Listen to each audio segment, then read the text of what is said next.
Hey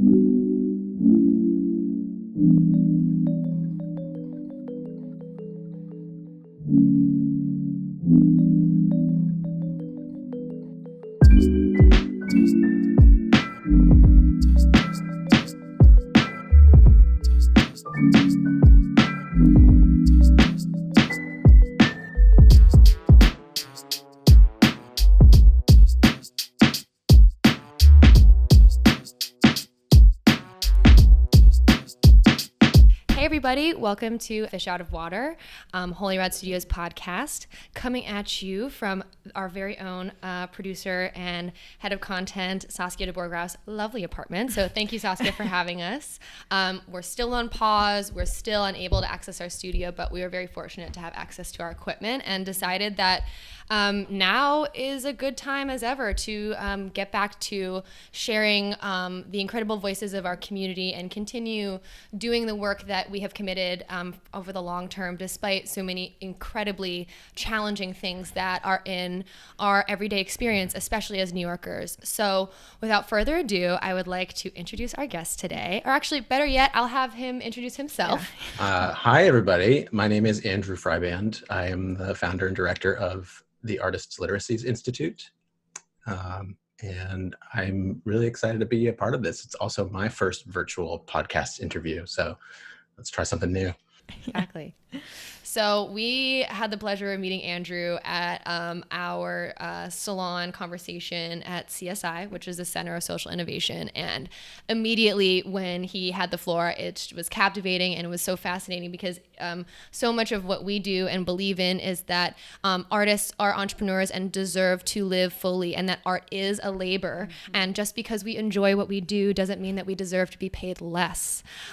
So Andrew, I'd love to start by just having you tell us why you do what you do. Yeah. I ask myself that every day, mostly because I, for a long time, didn't know anybody else who was doing it. So I'm a filmmaker myself and an artist, multimedia artist, kind of undefined forms, whatever context demands. And then I've also taught for years and years at lots of different art schools that you've heard of, and in more informal pedagogical settings as well. And in the course of that work, as both a filmmaker trying to make a living as a freelancer, and as an educator trying to figure out where I was directing my students to go with themselves as artists, something didn't feel right. I would be making films, commissioned films. Filmmakers, they make their passion projects. And if you're fortunate, those passion projects become, big kind of public works of art. Most of the work we do doesn't get seen. Most of the work we do is for a small audience. Sometimes we make it just for ourselves. And in this case, freelance gig work was by commission. And I was working at the time for USAID, the U.S. Agency for International Development, which was stuff I loved doing. Frankly, it was a really interesting context to be an artist within. And they needed films made, and they needed stories told about very complex things. But they needed the stories to be 2 minutes long and to fit onto YouTube and to capture the attention of, the internet. Kind of channel clicking, tendencies. And so they said, they would send me to places where they're doing development work, economic development work, gender equity work, sanitation, public works. There is good work out there. There's a lot of good work going on. And to tell that story, to kind of convince the American people and Congress and their local partners and everybody involved that this was important, needed to keep happening, and that the USAID's budget should, be maintained and be grown. And then they would just ask me, okay, here's, Haitian steep hillside agriculture. It's a coalition with American universities and Haitian agricultural cooperatives and local governments and communities. And can you explain that all like in 2 minutes and have it be super compelling and emotionally, powerful. And this is the kind of stuff that artists are asked to do all the time. When we're hired as communicators, I think that's an important distinction. Most people outside of the arts don't really understand what artists do. And so they hire us to decorate things or to visualize things that they've already kind of determined are truths. Mm-hmm. And so I will go in and I'll look at this big system and spend, a few weeks in Haiti on the steep hillsides and talk to everybody and film everything. And what I'm trying to do is put together a narrative, put together a story. And as I'm doing that, the USAID folks are with me, and the Haitian government is with me, and the farmers co-ops are with me, and the villagers are with me, and all these people are kind of like following this process. And I realized I was walking everybody down a path that was guided by narrative. Mm-hmm. It was guided by an artistic intuition. Wow. And it was really cool to see all these people following my artistic intuition, which is a little scary, right? It's like a lot of resources going into this project. And to see them all learning, about something that they were already supposedly experts in. They didn't know that this person knew that person. They didn't know that this is why the farmers use this technique. They didn't know this, they didn't know that. All of these connections got made because they had this is a rare thing. They had set an artist loose in a complex system and allowed me to synthesize it using what I now call an artist's literacy. What an artist reads and writes into and out of the world is their unique way of knowing. And in my case, as a filmmaker, that way of knowing was what makes a good story. And I thought, I had ended up with hours and hours and hours of footage, 20, 30 hours of footage over the course of like 2 weeks. And it's going to be a 2-minute YouTube video. And I'm like, this is the stupidest process I could possibly imagine. This is such a waste of your resources, because all of the learning that's taken place is kind of informal and in the background, but nobody has codified it and nobody has captured it and said, like, here is a new kind of report. Here's a new kind of data that you all could be working with. And so I proposed, what if you guys, instead of hiring me to just communicate things, if you hired me to also learn and help you learn? And maybe it's not just me. Maybe all artists can do this. Maybe all artists have ways of knowing that we could reframe as research. And the artist's economy was not a healthy one. I say was because it's gone now. There's a new thing coming and we don't know what it looks like right now. Yeah, just like giant anime like sweat bead down my face. And so but it wasn't good. It's like, I don't want to go back to that. Return to normal. No, thank you. And so this for me is, this is something else artists do.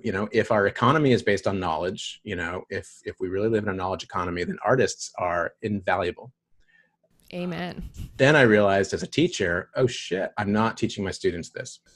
I'm still, it's like I'm in this big institution and I'm caught in the conventions of careerism and caught in the conventions of like, make your work object and we will critique your work object. And, and if it looks good in a gallery, and how do you contextualize it to serve, the art market, right? How can you commodify what you do?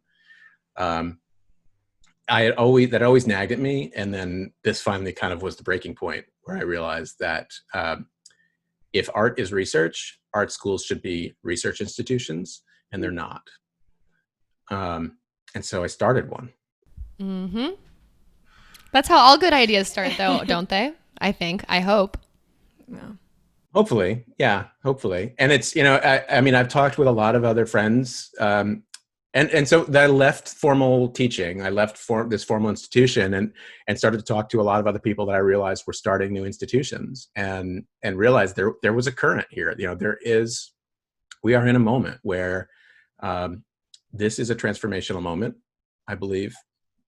And we need new institutions. And every day another institution kind of crumbles to pieces, and it's terrifying, so it's, what, June 4th, June 5th. Mm-hmm. We're in a very frightening moment.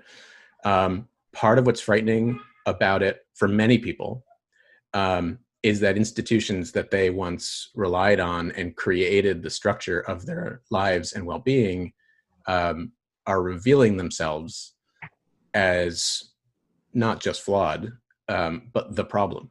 Yes. Yeah. And not, and we can't go into the future with those. And so I've talked with all these people who are like, yeah, I'm starting a new museum. I'm starting a new school. I'm starting a new kind of company. I'm starting a new cooperative. And I really think that this is the moment when we are, we would be well to be looking at where we are in 25 years and hope that these things that we're starting now, our household names, are reliable and trusted and produce justice and equity in ways that the institutions that are falling out from under our feet today don't. So then, Andrew, I'd love to talk a little bit about the how of the institution, because the story behind what was created is something that we all know is needed. And I think that this is why Holy Rat is created on some level, is that we went through the system. We felt like it didn't do what we needed it to do. And so either you wait around for somebody else to come in and tell you how to fix that problem, and they weren't coming. Or you can roll your sleeves up and put that intense energy of disappointment, even and devastation in a lot of us, and put it towards something positive.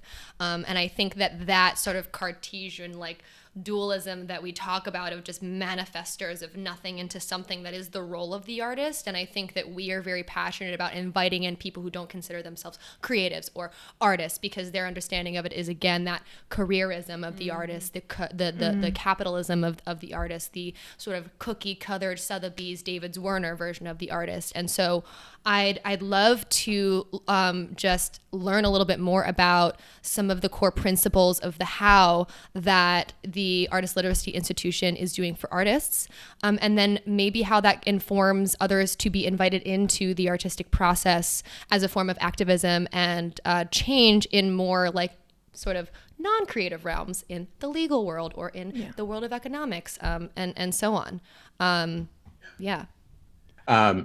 So because the thing I'm most kind of comfortable with in my own creative practice, and I do think of it as my creative practice, is teaching, or really facilitation. My students will tell you, that it's just like we'll just talk.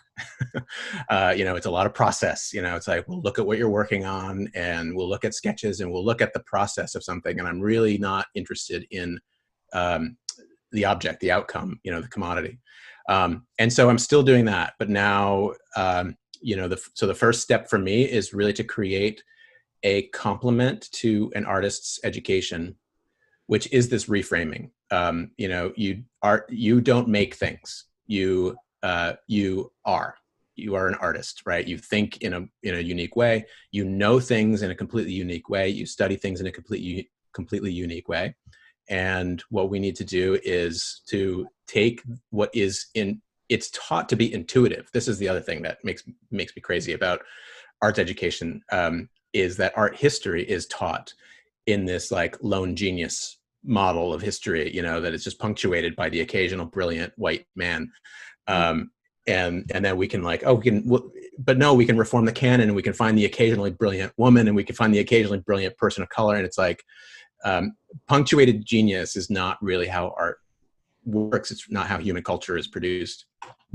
And so it's this kind of not re-education, but complement to education, which is what makes artists' ability to know something unique from the other ways that we know something. And if you look back in Western history, there is this schism between science and art that we call the Enlightenment, and we actually hold up as a wonderful moment in history.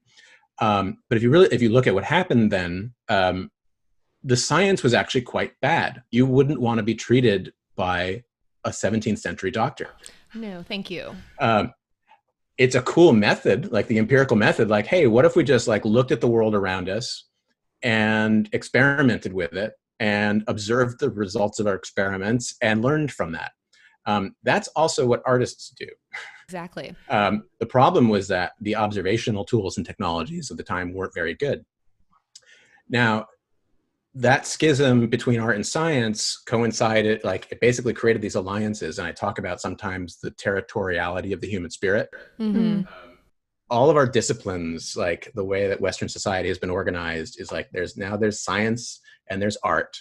And at first, art was seen as separate from science because the artists segregated themselves. And they said, no, man, you are missing something. You're missing the soul. You're missing spirit. You're missing something ineffable. And if you just break the world down into atoms and into its constituent parts and pieces, that's not what the world is made of. That's not what human beings are made of. And so there was this kind of, inadvertent alliance between art and faith, art and religion. And you see that in the history of art, because the artists were working for the church. Gotcha. And so, and then we kind of still live in that. So that was, we call that romanticism now. It's like you read all the romantic poets and it's all about like, screw you, science, I'm missing something. And so in the past couple hundred years, something has happened. The science has gotten better because the observations have gotten better. And then if you look at where science in the 20th century ended up, basically saying like, I don't know, it's a roll of the dice. Quantum physics. It's like, there's 12 dimensions and nobody knows what's happening. And all of a sudden artists are like, we knew this all along. And then at the other side, you had like the kind of culture wars, which then created a second schism between art and religion. And now artists, feel alienated from the church, and church has become politicized. And again, it's another rift and division in our society. And so what the artist as a researcher does is it kind of pulls all of those things back together. So when you don't re-educate artists, but expand on an artist's education of what their role in society is, well, you're as good as a scientist, and you should be paid as much, and you should be treated with as much respect, and the knowledge that you generate is as rigorous and as valuable as the scientist's knowledge. And when I talk to scientists, they're like, at least as rigorous, if not more. Like scientists are like, we don't know what we're doing. We make it up as we go, and it's fun, it's creative, and it's intuitive. We just test our theories, that's all. And artists test their theories in the studio because does this work? Like you sit in front of a screen editing a piece of media, you sit there looking at a canvas, at a drawing, you keep asking yourself that question, does it work? Does it work? Does it work? Does it work? That's a kind of crude version of the empirical method. Yeah. And so with artist literacies, what I try and do is I try and build that up a little bit and make it a little bit more rigorous and a little bit more structured, so that what is intuitive to an artist, to a trained artist in our conventional training, can become cognitive, can become conscious. Like now I know why I know what I know. And now I can demonstrate that for others, and I can go into any system. As an example, as a filmmaker, I can go into any kind of complex system. And what I know is I'm going to look for the story, and I'm going to connect narrative dots. And there are going to be multiple narratives that can be woven from a story. And if you want me to commodify one of them and make that your YouTube object, I can do it. But the other thing I can do is I can also show you an economic story, a social story, a spiritual story. It's like there are all these narratives that weave through our existence, and I can, as a research artist, I can show those to you, and we can learn from them together. And so that becomes the second phase. Is now, okay, you're an artist's literacies trained artist. You're a research artist. So what do you do with it? And so what I try to do is create engagements with organizations, institutions, agencies that need artists, but they don't know how to work with artists really effectively. The only model they have is, let's do an artist in residency and pay you $2,000 for 12 months of labor. I say, no, what you need is a research artist. You need to put them on salary or put them on retainer. They're a consultant now, and they're going to come in and they're going to make their work the way that they know how to make their work. And then there is going to be this back end of research and summary and analysis that we can then share with you, basically translating the artist's process into impact, into new knowledge. That's incredible. Elena, would you like to speak on your experience from being outside of the artist world and how you've entered into it? Because no, it's really funny. I feel like I've had the opposite experience where I, was careerist in the sense of a very traditional career path. And I spent many years as an activist, and I went to law school, and that's how I was going to fix the world, was I was going to understand like the rules and the systems and how we structured that.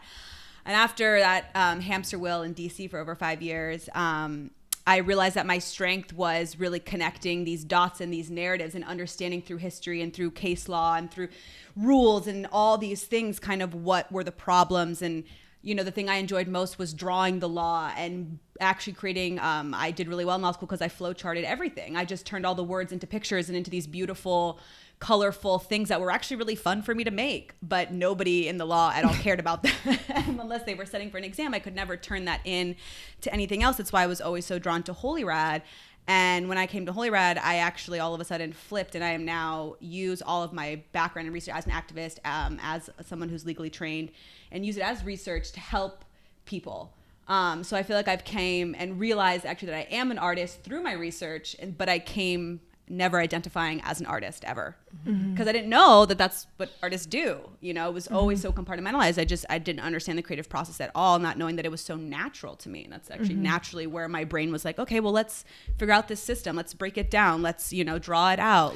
And I think something that's really illuminating about just the exchange that the three of us have at the not confrontation, but sort of the merging of our worlds, right? And I've known Elena for 10 years. I mean, I've talked to this girl every single day for a very long time and are so grateful to have her. But as soon as she fully integrated into HolyRad, I think what we realized is we've kind of come to the same conclusion that you've had at a completely different experience, Andrew, which is that Elena's extensive education on research is more effective in her opinion, and it's a very good opinion in my opinion. In my opinion. Everything is relative. That it's more effective to be plugged into the vast community of creators that we have and into our production company as a narrative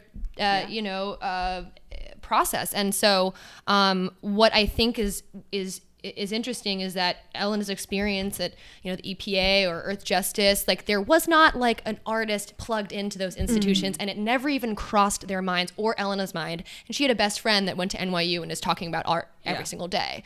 And so I think that's what's so interesting. And I think I'd like to go to sort of like the what of artist literacy and maybe invite us into some of those aha moments that some of those larger institutions have had, because I get nervous about the the villainization of institutions, like they can never change and burn it down to the ground. I mean, I'm feeling a lot of that energy today, and we're screaming in the streets along with everyone else. However, pulling back the ego, pulling back the pulling back the anger, what comes after? Justice's judgment is a certain step towards remedy and resolve. And I think you've probably got a lot of experiences like that, Andrew, where you're sitting in these big rooms or in these larger institutions. And I would hope that some of them are positive, because obviously what you're doing is effective.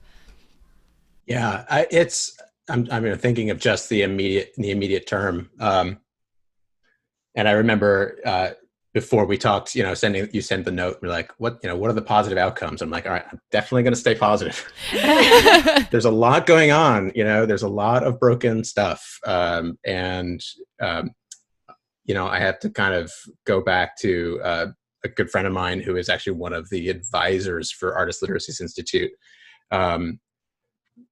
Spoke this kind of beautifully, uttered thing from his place of fear and anger and terror, as a Black man today. And he was just talking about, like, we have to keep imagining what goes forward, what comes next. Like we can fight, and we can beat our drums, but we also have to have an imagination about what's coming next. And I do keep reminding myself of that. I will say that, we white men, as white boys, we're trained to get angry pretty easily, and we don't have a lot of other emotions that are given to us when we're growing up. Like anger is sort of everything, and it's like when you feel sad, get angry, and it's like if you feel angry, get angry, if you feel so happy, but get angry, and I see that translated into like basically the structures of a society. So I'm also very conscious of like when I feel angry and I see something on my social media feed and I'm like, that makes me so mad. I'm like, okay, what? I have to breathe. And then what can I make out of that? And who can I work with so that it's also just not me? Mm-hmm. So a lot of this has been coalition building for me, in this these last few months, and coalition building that elevates artists to a different role. It started because the first thing I saw, COVID do was annihilate the creative economy. And everybody was out of work, and nobody had an income. And so the first thing I started doing was research on collating what are the true economic losses that artists are experiencing. So we created a survey and some spreadsheets, and we just kind of circulated them. And it was in one of the sort of first waves of data gathering on the real economic losses, including with like attached narratives. Artists would write in, I've lost $6,000 this month. If this goes like this until June, I will have lost $25,000, and I've got 3 dependents, and this is the reality. And so we collect a lot of that, and then bigger and more able-bodied organizations came along and picked that work up. And then I started to think, okay, so what if artists are out of work and there are all these creative intelligences that are idle, in some form or another? What can we be doing? And COVID was a very kind of weird, long, slow, global traumatization. And I was put in touch, actually also through the CSI where we met. I was put in touch with the NYC volunteer organizations active in disaster. They call themselves the VOADs. And so the VOADs are these local chapters of faith-based organizations and government agencies and charities and small businesses, and basically everybody that gets involved when there is a disaster, they are part of these VOAD chapters. And then there's a national VOAD. And what they're used to doing is cleaning up after floods, feeding people,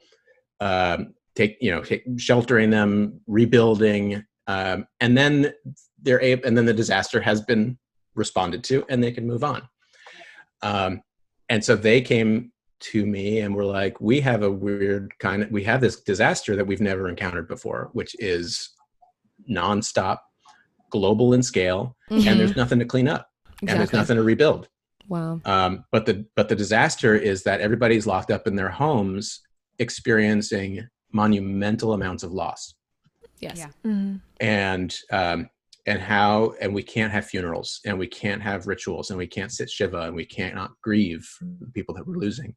And it made a lot of this loss kind of intangible for many people. The number, you just see numbers, and numbers don't really mean anything. No. It's an abstraction of what's really happening. And so they said, can artists help with that?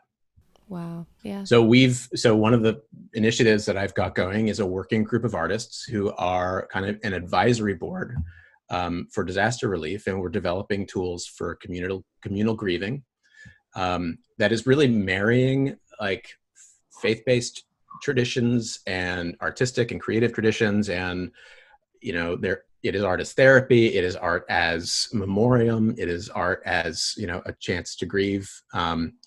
We refer back to other examples of this happening. The AIDS quilt, is a great example of how the artists community responded in terms of like getting people to make something, put something together, create a communal experience so that we can grieve, memorialize, and grow. And so this is the research that artists are needed to do right now. And really, this is something that I would say to kind of everybody here to look at yourselves as artists. You've got this creative community around yourselves at HolyRad, and you feel like, well, what can I be doing, right? I mean, yes, we can march in the streets. There is an activist inclination, and I remember after the election in 2016, it was like, what can artists do? We can make posters. Mm-hmm. Yeah. And then it was like, that doesn't feel like enough. Yes. So yes, we can make posters, but we can also consider ourselves a disaster relief resource. and respond on behalf of our communities, and help our communities respond and support them in different ways. And those don't look like one particular thing. They look like different things depending on where you are. That's another benefit of working with artists, is that they are going to be rooted in their communities. They're going to be contextually appropriate. They're going to be responsive and dynamic. And so again, we can't just ask artists to make a thing and then walk away. We need to just have artists involved and engaged in a kind of continual way. Yes. Wow.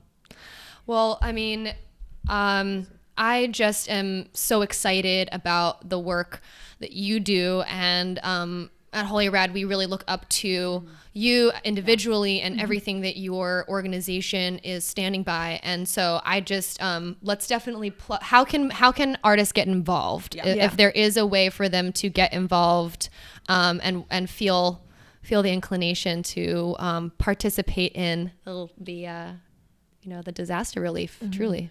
In a very broad sense, I think, and Elena, you were kind of describing this, like I look around, artists and artistic thinkers, like artists don't have to go to art school. Artists are artists because of the way that they think and the way they know. If you act on that sense that I think artists all share, that they look around at the world and like, this could be better. Yeah. Like it's really primal. It's really fundamental. Like this really could be better. And if you don't know how to act on it, that can be super frustrating.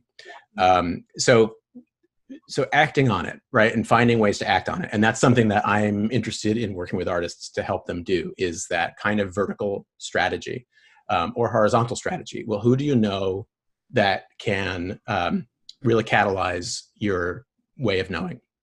If you're in a community that's affected, there are going to be organizations there, VOADs, volunteer organizations active in disaster. You can look them up and be like, hey, I heard that they're doing this in New York. And do you need help grieving? Do you need help processing trauma? Do you need help giving people things to do through the summer, kids who are out of work? Like there are all of these unmet needs. And that's the framing that the VOADs use, are unmet needs. So if artists think about looking around them, what are the unmet needs? And then figuring out, well, what are my capacities to meet those needs? The difficulty at the moment, of course, is that these are all unfunded. Like this is like it's not the wage economy that we once worked in. And all of us are kind of facing this reality, is that nobody's getting paid for what we're doing right now. But if we do then think about the long term, what we're doing is we're realizing a new economy. Yeah. And if we can think about it in that, I mean, it's terrifying to say, I'm going to do all this work for nothing. And for years and years, I would never really, I would advocate for my students, be like, don't bid against your future selves. Don't work for free. Don't, and that is still true depending on who it is you're working for and where your labor is going, what your labor is being put towards. But if you're building a new economy that centers artists and the communities that surround them, you're not actually working for free, right? It's just that the currency isn't cash. Exactly. I love that. So there's a very kind of grassrootsy way of answering it, in a much more concrete way. Like reach out, it's like find me, find you guys. I mean, I think what's amazing, about what you're doing, is how collaborative it is, how much, what a triad, you make, and then like the community around you. I'm really appreciative of the kind of collaborative and cooperative endeavor. And that's kind of me, I think, very much kind of always looking for those connections. Well, I mean, I think that if you guys want to find out more about Andrew, we will put all of his information in the caption below, in any place that you guys are watching this or listening to us. And I am sure, without a shadow of a doubt, that we will be continuing to work with Andrew and continuing to bolster the voices that he is bolstering. And if there for any reason that you guys want to participate more, feel free to reach out to Holy Rad directly, and we'll always be able to direct you in the right direction. So, I mean, Andrew, go ahead. No, I was just gonna add. I mean, there on the specific initiatives that are going on right now with the VOADs, there is space for there's a lot of space for work there. I think if people are just interested in what artist literacy's work looks like and how artists can be engaged, like there's a lot of work there. And we have an initiative that is emerging with the United Nations that's like potentially global in scale and going to run this whole year. So there's, we're in the process of fundraising. We're in the process of launching these things. So yeah, the more the merrier. This has got to be a collaborative effort, but it's a long work. Yeah, I mean, bolstering lines of communication and empowering the Artists Institute with the Arts Literacy Institute with information as well. Participating in your data collection process is another way for you to participate, even if you're not in a creative mood. There are all these ways. So yeah, I mean, let's go ahead and sign off. Thank you so much. Thank you. Absolutely. Thank you all. Stay safe, everybody. We will. Bye.